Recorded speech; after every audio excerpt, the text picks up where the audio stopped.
आवाज सर्वसामान्यांचा।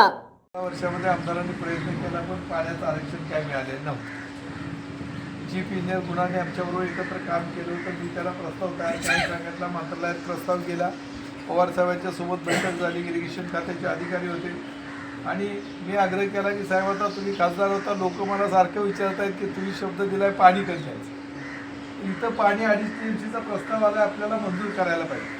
साहेबांनी जयंत पाटील साहेबांना फोन केला आणि त्यानंतर पाण्याचं आरक्षण झालं। पवार साहेबांच्यामुळे टेंबूचं 2.5 TMCचं पाणी मिळालं ही वस्तू आहे। दुसरं कुणी काय म्हणलं तरी त्याला काय अर्थ नाही।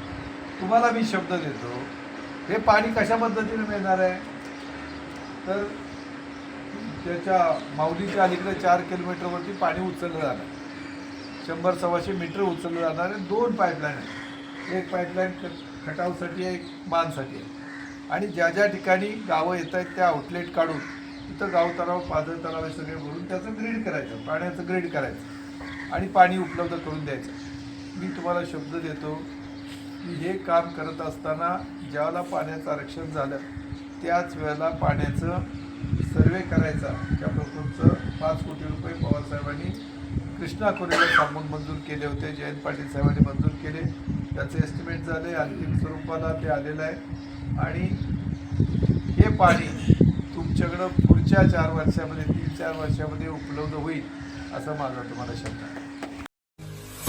आपल्या परिसरातील महत्त्वाच्या बातम्या पाहण्यासाठी मायभूमी न्यूज चॅनलला YouTube वर सबस्क्राइब करा आणि बेल आयकॉन प्रेस करा।